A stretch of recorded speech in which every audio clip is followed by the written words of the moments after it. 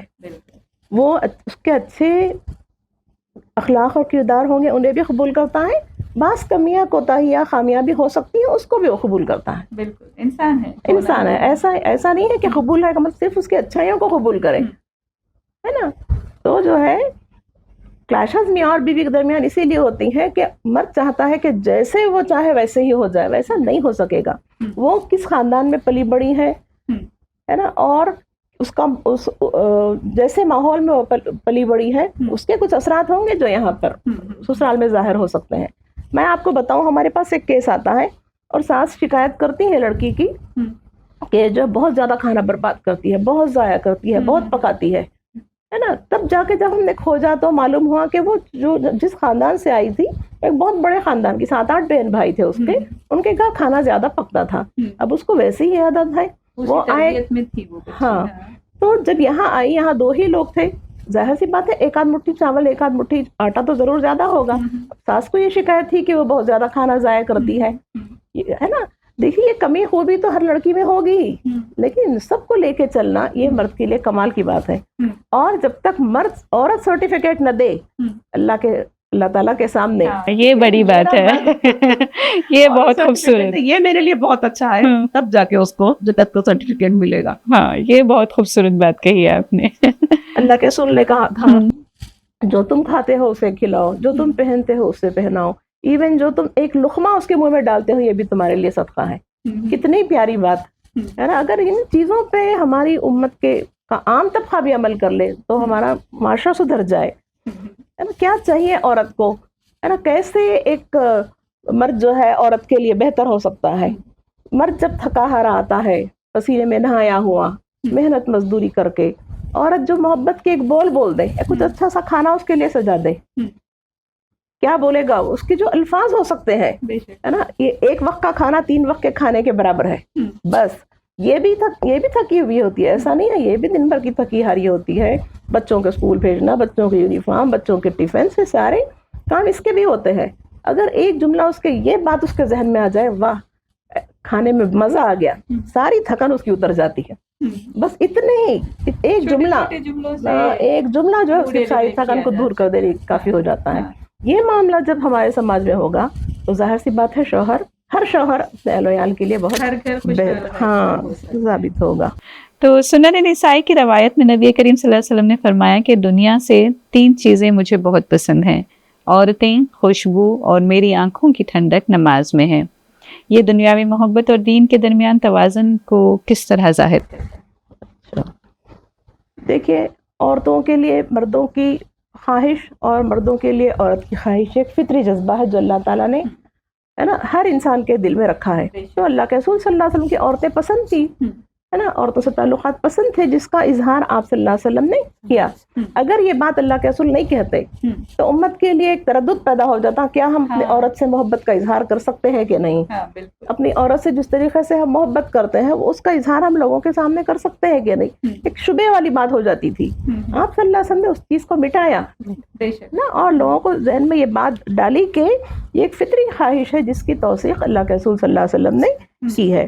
اسلام ان خواہشات کو بری نگاہ سے نہیں دیکھتا ہے، بلکہ یہ ایسی خواہشات ہیں جو اللہ پاک نے انسان کے اندر ودیت کی ہے، اور ان خواہشات کا حلال اور پاکیزہ طریقے سے ان خواہشات کو حلال اور پاکیزہ طریقے سے پورا کرنے کی ترغیب ہم کو ملتی ہے. اللہ کے رسول صلی اللہ علیہ وسلم نے یہی بتایا اس حدیث میں. اس کے بعد ہم دیکھتے ہیں پیارے نبی نے ان 2 چیزوں کا تذکرہ کرنے کے بعد، عورت اور خوشبو کا تذکرہ کرنے کے بعد، تیسری چیز بتائی نماز. میری آنکھوں کی ٹھنڈک نماز میں رکھ دی گئی ہے. تو اس سے یہ معلوم ہوتا ہے کہ حقیقی سکون جو انسان کو ملتا ہے وہ نماز میں ملتا ہے. عورت سے بھی سکون ملتا ہے، خوشبو بھی اچھی لگتی ہے، لیکن اس کے علاوہ بھی کوئی چیز ہے جو انسان کو بہت ہی سکون، بہت مسرتیں، حقیقی مسرت جو حاصل ہوتی ہے وہ نماز سے حاصل ہوتی ہے. اچھا، تو اس سے معلوم یہ ہوتا ہے کہ حلال لذت جو اللہ تعالیٰ نے ہمارے لیے رکھی ہیں، شوہروں گھر میں جب اہل خانہ کے ساتھ ہم بیٹھتے ہیں، گپ شپ کرتے ہیں، ہے نا، تفریح کا ایک ماحول بنتا ہے، یہ ساری چیزیں منع نہیں ہیں، ہے نا، یہ سب چیزیں گھروں کے اندر تو ہونی چاہیے، کیونکہ یہ سب حلال لذتیں ہیں جو اللہ تعالیٰ نے ہمارے لیے رکھی ہیں. اسی طریقے سے ہم دیکھتے ہیں اچھا وقت جب گھر والوں کے ساتھ گزرتا ہے، یا پھر ہم باہر تفریح پہ جاتے ہیں، ہے نا، وہ ایک طرح کا ماحول بنتا ہے. پھر پاکیزہ غذا کھانے کے لیے جب ہم کہیں باہر جاتے ہیں، پاکیزہ غذا یا پھر گھر میں بنا کے کھاتے ہیں، تو اس سے جو ماحول بنتا ہے، یہ سب چیزیں اسلام میں منع نہیں ہے، ہے نا. اس سے معلوم یہ ہوتا ہے کہ حلال لذتیں جو اللہ تعالیٰ نے رکھی ہے، یہ ساری کی ساری چیزیں تمہارے لیے جائز ہیں، یہ سب سنت کے طریقے ہیں. اور یہ تمام سرگرمیاں جس کا میں نے تذکرہ کیا، اچھا کھانا کھائیں، اچھا کپڑا پہنے، اچھے گھومے پھرے، سیر و تفریح کریں، یہ ساری چیزوں میں اگر ہم کو اللہ تعالیٰ کی رضا کا حصول، اللہ تعالیٰ کی خوشنودی اگر پیش نظر ہو، تو یہی چیز عبادت بن جاتی ہے، آنکھوں کی ٹھنڈک بن جاتی ہے نا، بشرط یہ کہ اس میں اللہ تعالیٰ کی رضا کا حصول ہو، اللہ تعالیٰ کی خوشنودی کے لیے اللہ نے اس کی بھی اجازت دی، اللہ نے اس کی بھی اجازت دی ہے. ایسا بھی ہم کر سکتے ہیں، خاندان کو خوشگوار بنانے کے لیے ایسے ایسے کام ہم کر سکتے ہیں. یہ چیز اگر ہم سوچیں اور اس وقت اللہ تعالیٰ ہمارے دل میں ہو، یہ ساری کی ساری چیزیں عبادت بن جاتی ہیں. بہت خوبصورت. یہ ایک طریقہ ہے یہ واضح کر دینے کا کہ اسلام میں کیا چیزیں ہو سکتی ہیں، کیونکہ فوکس اس پر ہوتا ہے کہ اسلام میں یہ جائز نہیں ہے، وہ جائز نہیں ہے، بہت سارے ناجائزات جو ہے شمار کر دیے جاتے ہیں. بٹ یہاں پہ فوکس یہ ہے کہ کیا کیا کر سکتے ہیں. ان چیزوں کو آپ نے بہت اچھی طرح واضح کیا. اچھا، میں ایک سوال امپورٹنٹ آپ سے پوچھنا چاہ رہی تھی کہ عورتوں کا جب ذکر ہوتا ہے تو ان کی ناقص العقلی جیسے آپ بتا رہے تھے، اس کے علاوہ ان کی ایک اور فیچر پہ اعتراض ہوتا ہے کہ وہ بہت ناشکر گزار ہوتی ہیں. تو اس پہ آپ کیا کہنا چاہیں گے؟ کیونکہ اس سے متعلق ایک حدیث بھی ہے کہ حضور صلی اللہ علیہ وسلم نے فرمایا تھا کہ جہنم میں جو ہے ناشکر عورتوں کو دیکھا ہے انہوں نے کر کے، ناشکری عورتوں کو. تو اس پہ آپ کیا کہنا چاہیں گی؟ یہ میں تو کہوں گی کہ ہر عورت تو ناشکر گزار نہیں ہوتی ہوگی، ہے نا. ایک عام بات تھی جو اللہ کے رسول صلی اللہ علیہ وسلم نے بالکل کہی تھی ہوگی، ہے نا. شکر گزاری کا مطلب یہ ہے کہ ہم کو 10 کپڑے مل جائیں تب ہم شکر ادا کریں، یہی نہیں ہے. ایک کپڑا بھی اگر شوہر اپنی حیثیت سے محبت کے ساتھ لے کر آتا ہے اور عورت اس کو زیبتن کر کے خوش ہوتی ہے، تو یہ در حقیقت شکر گزاری ہے، ہے نا. شکر گزاری ہے کوئی ہمارے گھر مہمان آئے اور ہم کو کوئی تحفہ دے، اور 2-3 دن بعد وہ ہمارے گھر آئے اور دیکھے وہ جو تحفہ اس نے دیا تھا وہ صوفے میں پڑا ہوا تھا، کیا سمجھے گا وہ؟ اس کو معلوم ہو جائے گا نا یہ میرے کتنے شکر گزار ہیں، ہے نا. شکر گزاری صرف یہ بھی نہیں ہے کہ صرف دنیا کی چیزوں میں شکر گزاری ادا کی جائے، ہے نا. آنکھ اللہ تعالیٰ کی کتنی بڑی نعمت ہے نا، دل اللہ تعالیٰ کی کتنی بڑی نعمت. یہ انسان اپنے اعضاء کا بھی کے بارے میں بھی دیکھے اور شکر گزاری ادا کرے. تو میں یہ سمجھتی ہوں کہ مرد کی جتنی استطاعت ہے تو عورت جو ہے اس پر خیرات کرے اور اس پر مطمئن رہے اور اس پر شکر گزاری کرے، تو یہ در حقیقت شکر گزاری ہے، بڑی بات ہے. جی، میں آخر میں آپ سے پوچھنا چاہوں گی کہ آپ ان عورتوں اور مردوں کے لیے کیا پیغام دینا چاہیں گے جو یہ دعویٰ تو کرتے ہیں کہ انہیں حضور صلی اللہ علیہ وسلم سے بے انتہا محبت ہے، جب ان کے بتائے ہوئے طریقوں پر چلنے کی بات آتی ہے تو وہ یہ محبت کو بھی سائڈ لائن کر دیتے ہیں. تو ان کے لیے آپ کیا کہنا چاہیں گے؟ سر جی دیکھیے، سیرت النبی کا مہینہ ہر سال آتا ہے اور لوگ جیسے آپ کہہ رہی ہیں کہ اس کو جلسے جلوس میں اس کو صرف کر دیتے ہیں. حقیقت یہ ہے کہ اللہ کے رسول صلی اللہ علیہ وسلم کی باتوں کو آج امت تک پہنچانے کی ضرورت ہے، اور خود مسلمان بھی عورتوں سے آپ پوچھیں ان کو ان کے حقوق نہیں معلوم ہے. ہمارے ہاں بار بار اجتماعات میں ہمارے ہفتہ وار اجتماعات ہوتے ہیں، جانا ہوتا ہے. مہر کے بارے میں ایک مرتبہ میں نے عورتوں سے پوچھا کہ آپ میں سے کتنے شوہروں نے مہر دیا ہے، تو 40 خواتین تھی، 10 نے ہاتھ اٹھائے کہ دیے ہیں. اور اس میں سے کچھ نے کہا، میں نے کہا کہ آپ کا حق ہے، آپ کو لینا چاہیے. تو ایک عورت کہتی ہے آئندہ سے اگر میں جا کے بولوں گا آئندہ سے اجتماع کو نہیں بھیجتے انہوں. ایک عورت نے کہا کہ میں نے کہا تھا باجی ایک مرتبہ پہلے بھی آپ بولی تھی، تو جب میں نے شوہر سے پوچھا انہوں نے کہا روزانہ 1-1 روپے دے دیتا ہوں. روزانہ 1 روپے، ہے نا. تو اس سے معلوم ہوتا ہے کہ عورت کو خود اس کے حقوق نہیں معلوم ہے. مسلمان عورت کو خود اس کے حقوق نہیں معلوم ہے. تو مسلمان عورت سے میں کہنا چاہوں گی کہ اللہ کے رسول صلی اللہ علیہ وسلم نے اور اللہ تعالیٰ نے جو حقوق ان کے لیے متعین کیے ہیں ان کے بارے میں پڑھیں، سوچیں، سمجھیں، ہے نا. کوئی گری ہوئی چیز نہیں ہے عورت، ہے نا، بلکہ اللہ کے رسول صلی اللہ علیہ وسلم نے ہر لحاظ سے اس کو اتنا اونچا مقام عطا کیا ہے.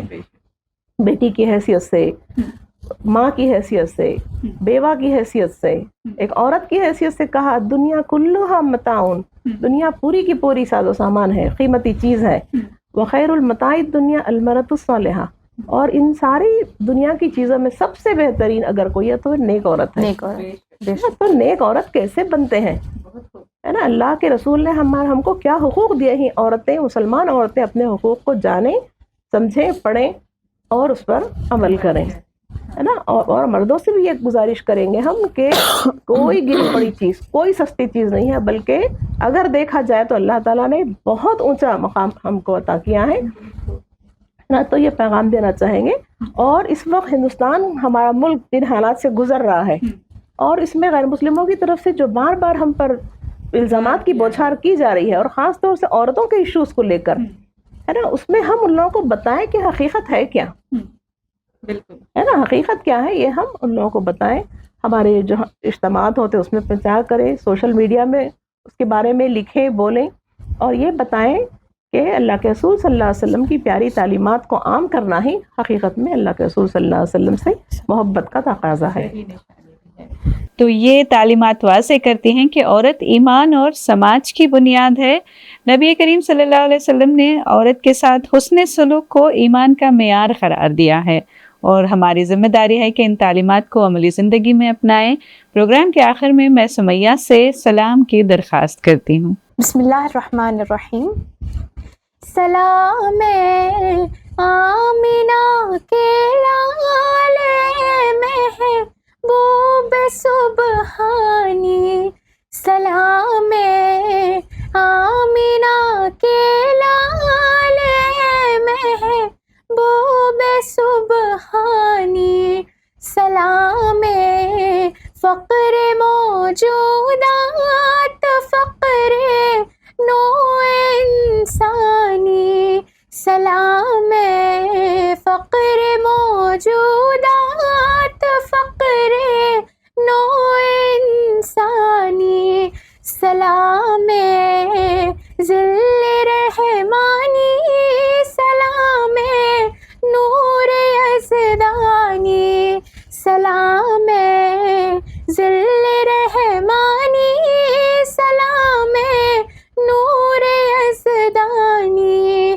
تیرے نقش قدم ہے زندگی کی لوح پیشانی، تیرے نقش قدم ہے زندگی کی لوح پیشانی، تیرے آنے سے رونق آ گئی گلزار ہستی میں، تیرے آنے سے رونق آ گئی گلزار ہستی میں، شریک حال کس